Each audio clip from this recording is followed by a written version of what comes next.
The streets of Jerusalem were alive with a fevered anticipation that few moments in history have ever matched.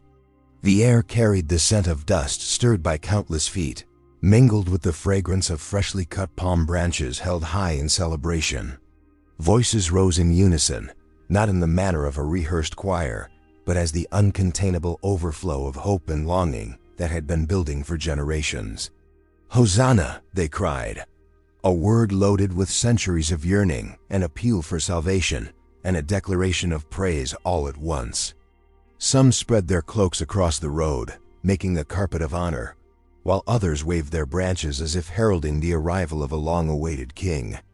In the midst of this crowd came a sight that caught the eye for its simplicity, even its strangeness. The man at the center of the commotion did not ride in on a towering warhorse, the kind that could slice through the air with its gallop and announce the arrival of a conqueror.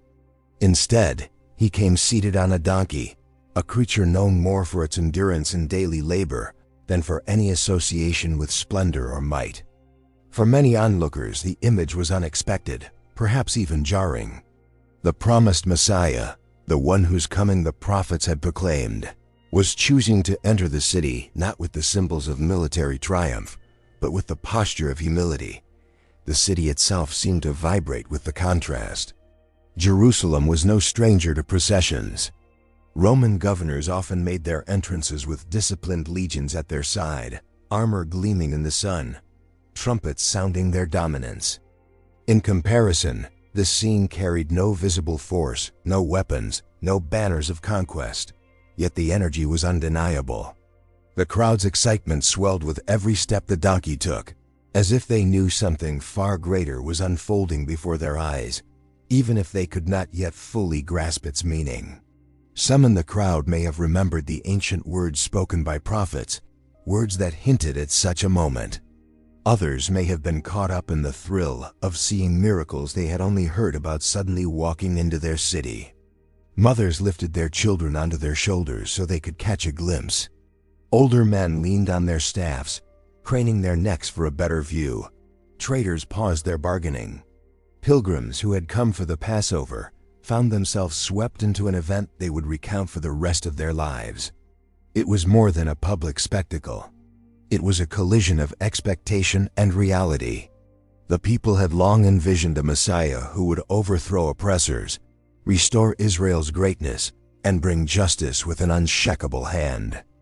Yet here, in the heart of their holy city, the one they believed to be that very Messiah approached without a sword, without armor, without an army. Every detail seemed deliberate, as though the choice of mount, the pace of the procession, and the surrounding atmosphere were all carefully arranged to speak a message that could not be ignored. As the donkey carried its rider over the garments laid on the road, the voices of the crowd rose louder. The word Hosanna rang through the narrow streets and echoed off the stone walls. For some, the joy was pure and unmeasured. For others, the moment stirred questions. Could this be the beginning of the liberation they had been waiting for? Could a man who came in such meekness truly be the one to set things right? Every eye was fixed on him, yet the animal beneath him played an unmissable part in the scene. That choice alone raised a question that would echo far beyond the streets of Jerusalem. Why this humble creature on this day, for this purpose? Centuries before the scene in Jerusalem unfolded, the prophet Zechariah had penned words that seemed almost too precise to be anything but a blueprint for that moment. In Zechariah 9 verse 9, the instruction was clear. "Rejoice greatly, O daughter of Zion. Shout, O daughter of Jerusalem. Behold, your king is coming to you. He is just and having salvation, lowly and riding on a donkey, a colt, the foal of a donkey." This was not a vague poetic line that could be interpreted in countless ways. It was specific, naming the animal, describing the manner of the king's coming, and linking the image directly to salvation and righteousness.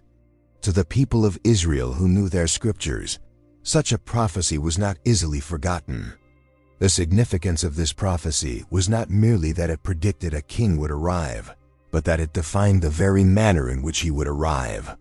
Kings of other nations had their own ways of displaying power, But this vision presented a different kind of majesty. For hundreds of years, the words had been preserved in the scrolls, read aloud in synagogues, and whispered among the faithful as they awaited the fulfillment. Some may have imagined it happening in their lifetime, while others assumed it was reserved for an age far beyond their own. Yet when Jesus entered Jerusalem on that donkey, every detail aligned so perfectly with the prophecy that it demanded attention. In the unfolding of this moment, one can see the careful orchestration of divine planning. The selection of the animal, the timing near the Passover when Jerusalem was crowded with pilgrims from across the land, and the public nature of the procession were not accidental. Each factor heightened the visibility of the event, ensuring that the prophecy was not fulfilled in a quiet corner, but in a way that could not be missed by the multitudes. God's way of fulfilling prophecy is often like this. It carries a blend of the ordinary and the extraordinary, the familiar and the unexpected. The donkey, a creature anyone could see on any given day, became a prophetic sign when placed within the context of Zechariah's words. It was as though God was reminding his people that he keeps his promises in ways both simple and profound. The moment was not designed to impress by sheer force, but to awaken recognition in the hearts of those who had long studied the scrolls. For those who knew the prophecy well, the connection between Jesus' entrance and Zechariah's words must have struck with the force of revelation. It was the kind of recognition that makes one's breath catch and the heart race. The king was here, just as promised. The words that had once been ink on parchment were now unfolding in living color before their very eyes. Yet even in the fulfillment of prophecy, not all who witnessed the event understood its full meaning. Some may have dismissed the detail as coincidence. Others might have cheered without realizing the depth of what they were seeing. Prophecy does not merely announce the future. It calls for discernment, for hearts attuned to God's voice. In this way, the donkey was more than a mode of transport. It was a test of spiritual perception. This precise alignment between ancient words and present reality showed that history was not adrift, but guided.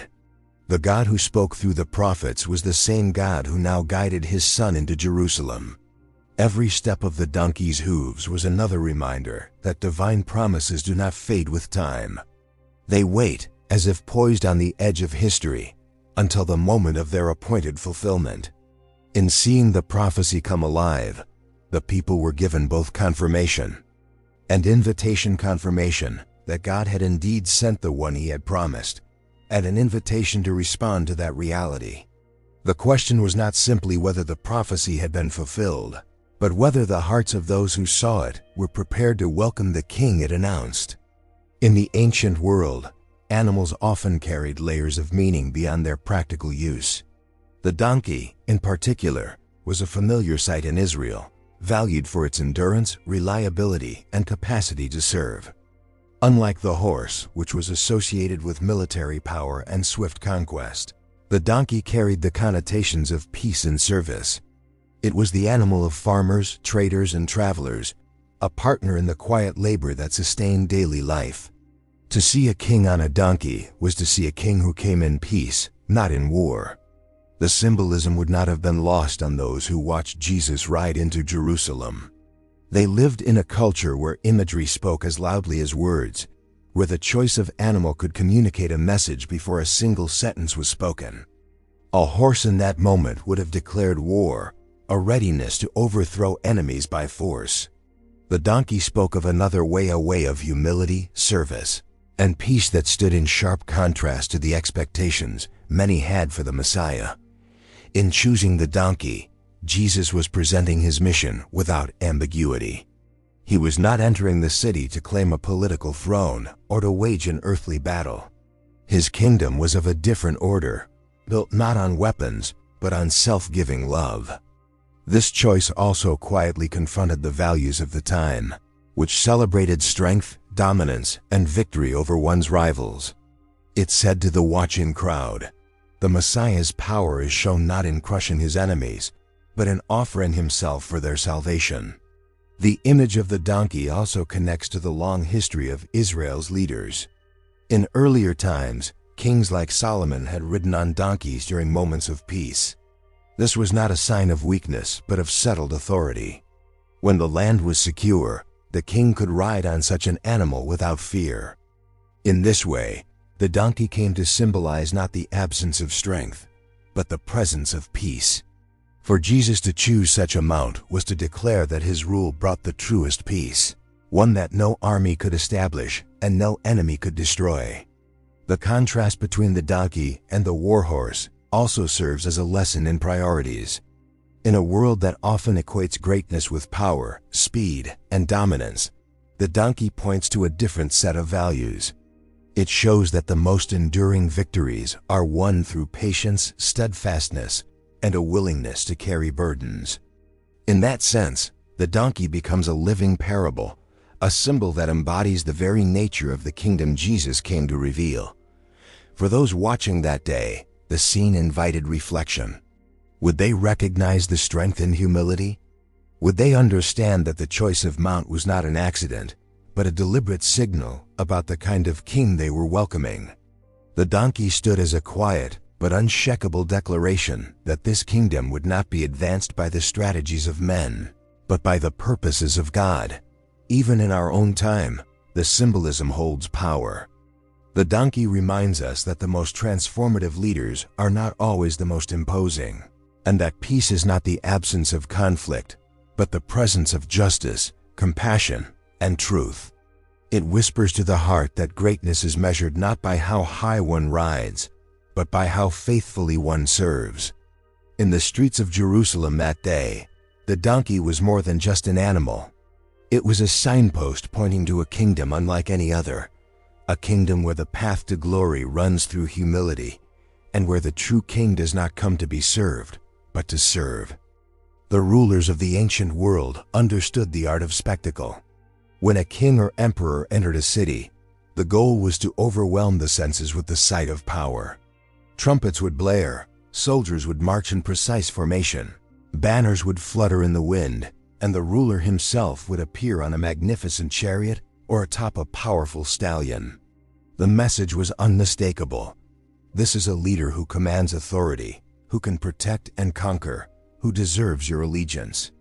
Against such a backdrop, Jesus' entrance into Jerusalem was a deliberate contradiction to the norms of power and prestige. His arrival on a donkey was not born of necessity, but of intention. He had no shortage of followers who could have procured a more regal animal, nor was he unaware of the expectations surrounding a royal procession. Yet in choosing the donkey, he was reimagining what true majesty looked like. His kingship would not be defined by the trappings of earthly glory, but by the character of divine love. This redefinition was not subtle. Every eye that saw him would have understood the contrast. The Roman authorities in the city might have viewed it as almost laughable, an odd spectacle without the force to challenge their dominance. The religious leaders, steeped in the scriptures, might have recognized the prophetic undertones, but struggled to reconcile them with their vision of the Messiah as a political liberator. To the ordinary people, it was a moment of decision. Would they embrace this humble king, or wait for another who matched their expectations of grandeur? In that moment, Jesus was revealing that majesty is not about intimidation, but about invitation. He was not demanding loyalty through fear, but offering it through love. His approach suggested that the greatest ruler is the one who stoops to lift others, who carries not a sword to destroy, but a cross to redeem. It was a vision of leadership that stood in radical opposition to the models they had known. By riding into Jerusalem in this way, he was also issuing a silent challenge to the entire system of values that measured greatness by wealth, titles, and force. He was showing that the true king does not need to prove his worth through displays of strength, because his authority comes from a higher source. His majesty was intrinsic, flowing from who he was and what he came to accomplish. This act would have unsettled many. Some may have felt disappointment, as though the king they hoped for was too gentle to bring the change they longed to see. Others might have felt a surge of hope, sensing that this kind of leadership could heal the deep wounds of their world. In either case, It forced a re-examination of what they truly valued in a ruler. The redefinition of majesty Jesus offered continues to confront assumptions today. It asks whether greatness is found in status or in service, whether power is best displayed in domination or in compassion. It calls into question the symbols we trust and the leaders we follow, urging us to see that the highest authority is not the one who stands furthest above, but the one who comes nearest to serve. In that dusty procession into Jerusalem, majesty was not draped in gold or seated on a throne. It was clothed in humility, riding on the back of a donkey, carrying within it the power to change the world, not through force of arms, but through the force of love. The donkey in the story is often remembered for its presence in a single moment, yet its significance stretches far beyond that dusty road into Jerusalem. This animal, though silent, speaks through its example. It was available when needed, obedient when called upon, and willing to carry the one who would change the course of history.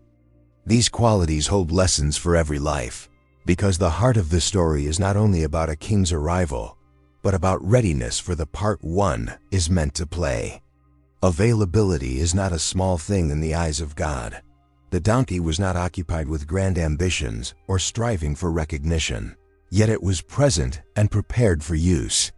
Many overlook the value of simply being ready when the call comes, believing that only those with great skills or high positions can serve in significant moments.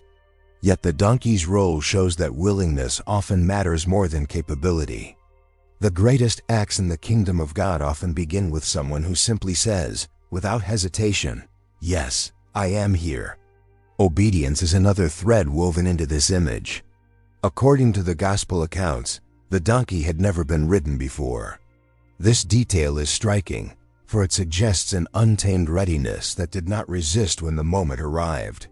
In a world where independence and self-direction are often celebrated above all, the donkey's quiet compliance becomes a quiet rebuke. To be obedient in God's service is not a loss of freedom, but a fulfillment of purpose. Purpose itself is a lesson the donkey teaches. In the eyes of the world, it might have seemed like a simple creature, destined for carrying loads or assisting in the daily work of life. Yet on that day, it bore the weight of the King of Kings, fulfilling a role it could never have imagined. The same is true for those who follow God today. Ordinary lives can be swept into extraordinary moments when placed in His hands. What appears small in human eyes can become monumental when aligned with divine intention. The donkey also teaches that greatness is not always recognized in the moment. Crowds shouted for the man riding, but few, if any, praised the animal carrying him. That is the nature of true service: to support without demanding the spotlight, to labor without insisting on acknowledgement. It is a reminder that the deepest satisfaction comes not from applause, but from knowing one has been faithful. For those seeking direction, the donkey's example offers clarity. One does not need to possess a flawless record, remarkable abilities, or a place among the influential. What matters most is being willing to bear the presence of Christ into whatever setting one is placed, whether it is a public platform or a quiet act of kindness unseen by others.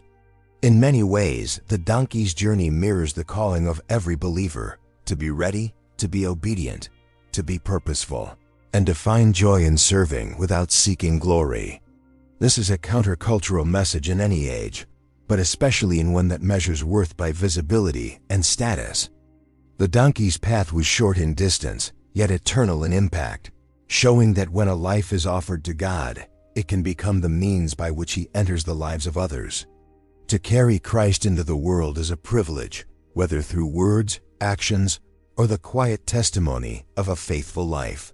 Like the donkey on that first Palm Sunday, those who make themselves available may find that the road they travel, however unremarkable it seems, becomes part of a far greater story than they could ever write for themselves.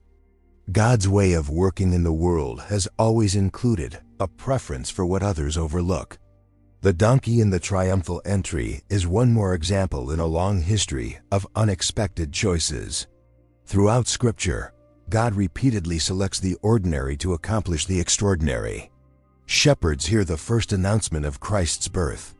Fishermen are called to lead a movement that will transform the world. A young shepherd boy named David is chosen to be king over his taller, stronger brothers.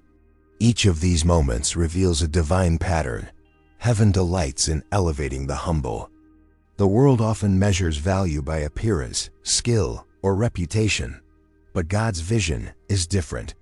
He sees potential where others see limitation, and purpose where others see insignificance.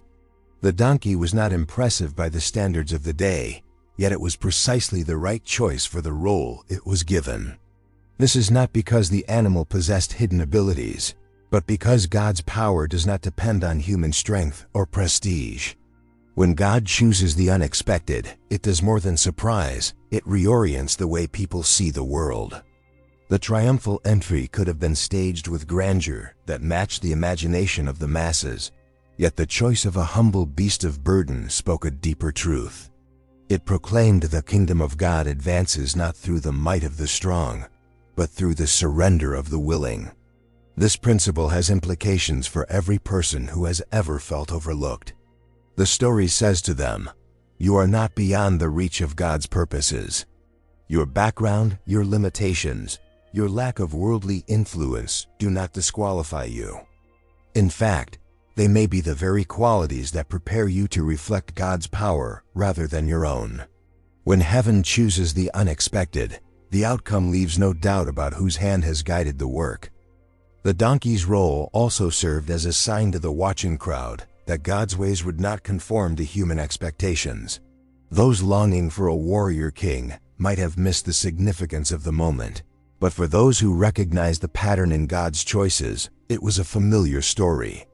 Just as he had chosen a stammering Moses to confront Pharaoh and a barren Sarah to bear a promised son, he now chose a humble donkey to carry the Messiah into his appointed hour. This pattern challenges the assumptions of every generation. It invites a reevaluation of what it means to be prepared for God's purposes.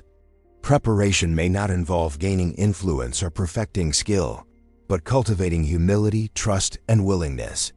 The donkey was ready not because it had been trained for parades or ceremonies, but because it was where it needed to be and could be set apart for the Lord's use. By highlighting the unexpected, God dismantles the pride that can grow from human achievement. The story of the donkey reminds us that divine choice is an act of grace, not a reward for accomplishment. It shifts the focus from what the chosen one can do to what God will do through them. The donkey was not remembered for its own qualities, but for the one it carried. When heaven chooses the unexpected, it sends a message that cannot be ignored. No one is too small, too plain, or too unremarkable for the purposes of God. The road to Jerusalem, lined with palms and cloaks, was paved not by the proud, but by the humble, and it was the humble that heaven entrusted with carrying the king into his moment of destiny. The journey into Jerusalem on the back of a donkey was not an isolated event. It was the opening step in the final path Jesus would walk before his crucifixion. The cheers of Hosanna that filled the air were genuine, yet they were bound to give way to the cries of "Crucify him" in just a few days. This shift was not an accident, but part of the divine plan. The humility of his entrance foreshadowed the even greater humility he would embrace when he laid down his life. From the moment he crossed the city's threshold, every action moved him closer to the cross. The donkey carried him to the place where he would teach his final lessons, confront the corruption of the temple courts, and share the last meal with his disciples. Each step into the city was a step toward the fulfillment of the mission he had come to complete. The gentle pace of that ride belied the urgency of what lay ahead. The contrast between the crowd's celebration and the shadow of the cross is striking. On that first day, people spread their garments and waved palm branches as signs of honor. Yet the true honor he sought was not in the fleeting praise of the masses, but in fulfilling the will of his Father, even at the cost of his life. The donkey's slow and steady steps became a picture of the resolve required to walk in obedience, even when the path leads through suffering. The entrance into Jerusalem was also a public declaration that could not be undone. Riding in on the donkey, surrounded by the acclaim of the crowd, was an open claim to his identity as the promised king. This claim would provoke the authorities, set events in motion, and ensure that the week ahead would reach its climax at Golgotha. The donkey's journey was short in distance, but immense in significance, carrying the king into the final stage of his earthly ministry. For the disciples, this moment may have been filled with conflicting emotions. They witnessed the joy of the crowd, yet they had also heard Jesus speak of his coming death. The donkey's role as a bearer of peace was layered with the knowledge that peace would be secured through sacrifice. The symbolism of humility was not just for the entrance. It was the very pattern of the week to come. The connection between the donkey and the cross lies in the nature of the kingdom Jesus came to establish. He did not seize power by force or defend himself with violence. Instead, he entered in peace and chose the path of self-giving love. The donkey carried him toward the place where he would carry the cross, each bearing a weight they were given for the sake of others. For those who reflect on this scene, the ride into Jerusalem becomes inseparable from the road to Calvary.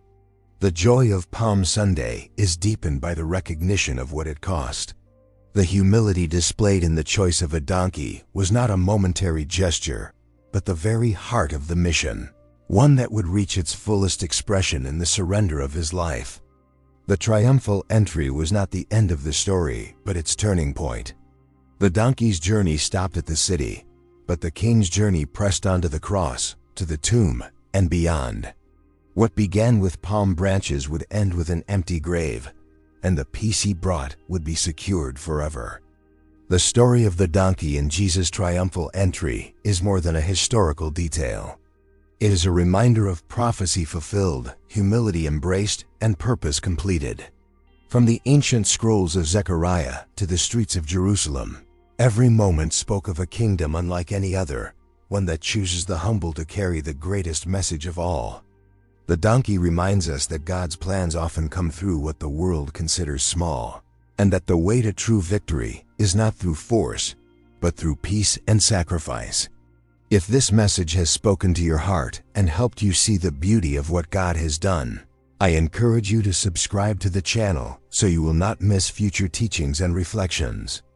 Like this video to help others discover it. Leave a comment to share your thoughts or what stood out to you most, and share it with friends and family so they too can be encouraged by the meaning behind this remarkable moment in history. Together, let us keep spreading the hope and truth that began on that road into Jerusalem.